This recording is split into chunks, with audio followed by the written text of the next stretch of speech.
When you look at J.D. Vance, is he ready on day one? Does he what? Ready on day one, if he has to be.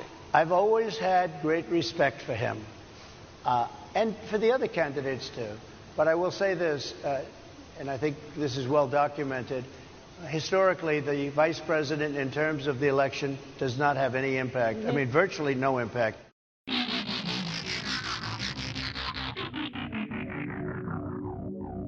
Hello and welcome to What the F*** Just Happened Today, your essential guide to the daily shock and awe in national politics. I'm Joe Amditis. Let's get to it. It's Wednesday, July 31st, 2024. Welcome to day 1289.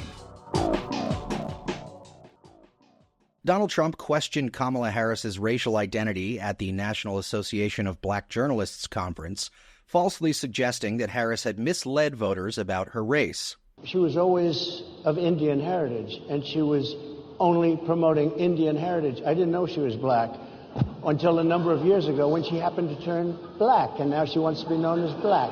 So I don't know, is she Indian or is she black? She is always identified as a black woman. She went to a historically black college. I respect either one, but she obviously doesn't, because she was Indian all the way, and then all of a sudden she made a turn, and she became a black person. Just to be clear, sir, do you believe that I think somebody should look into that, too, when you continue in a very hostile, nasty tone.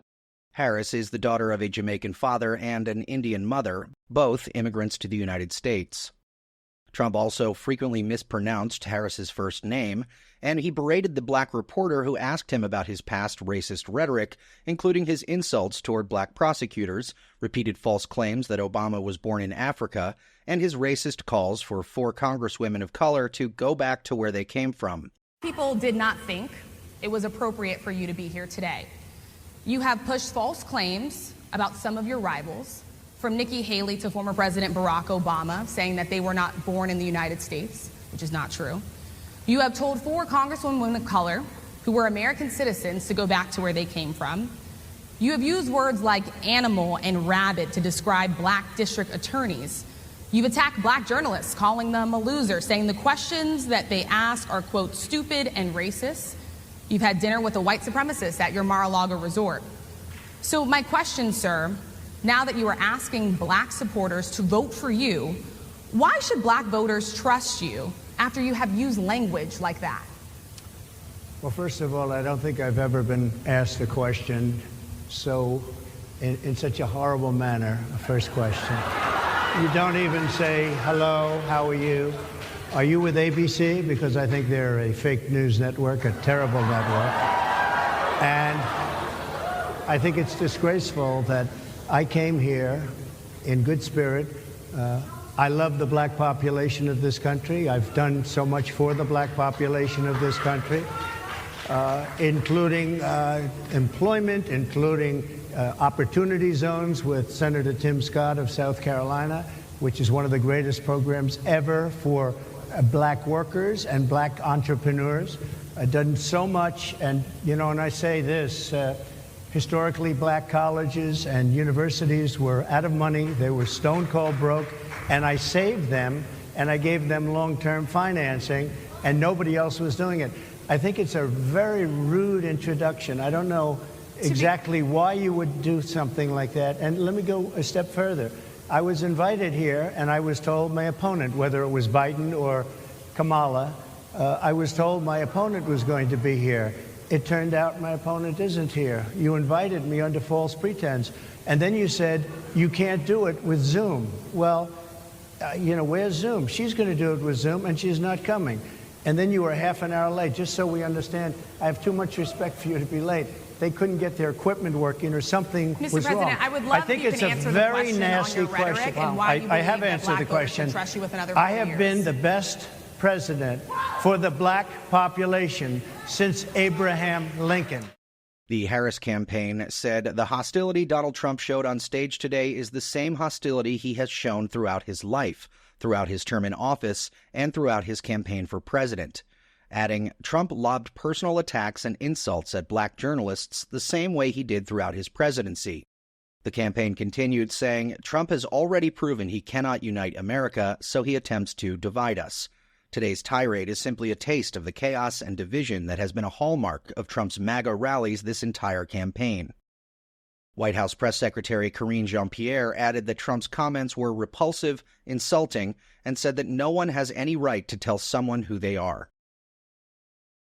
Meanwhile, Kamala Harris dared Trump to say it to my face and commit to a presidential debate, saying, "Well, Donald, I do hope you'll reconsider to meet me on the debate stage, because as the saying goes, if you've got something to say it to my face."